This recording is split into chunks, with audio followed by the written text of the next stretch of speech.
أعوذ بالله من الشيطان الرجيم. بسم الله الرحمن الرحيم.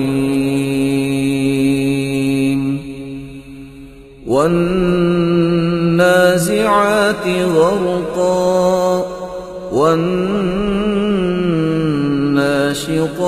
نشطا والسابحات سبحا فالسابقات سبقا فالمدبرات أمرا يوم ترجف الراجفة تتبعها الرادفة قلوب يومئذ واجفة أبصارها خاشعة يقولون أئنا لمردودون في الحافرة أئذا كنا عظاما نخرة قالوا تلك إذا كرة خاسرة فإنما هي زجرة واحدة فإذا هم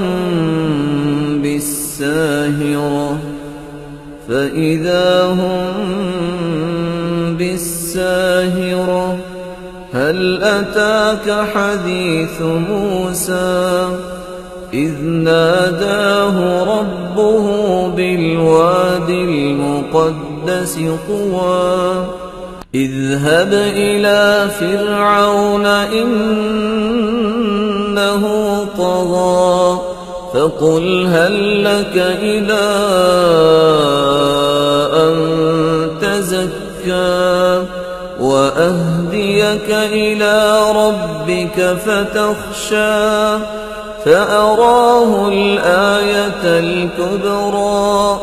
فكذب وعصى ثم أدبر يسعى فحشر فنادى فقال أنا ربكم الأعلى فأخذه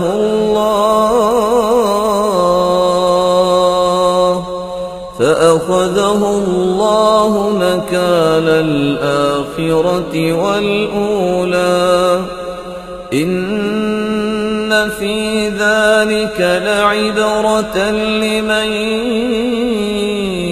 يخشى أأنتم أشد خلقا أم السماء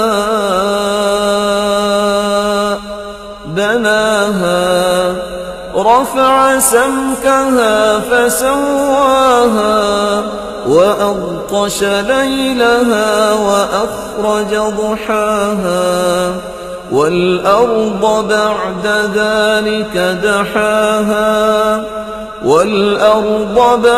ذلك دحاها أخرج منها ماءها ومرعاها والجبال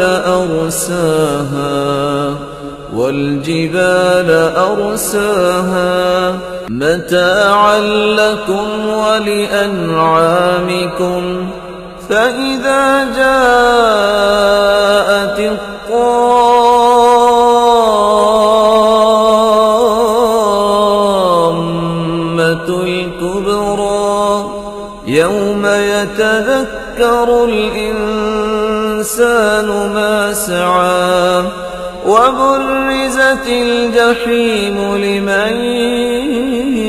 يرى فأما من طغى وآثر الحياة الدنيا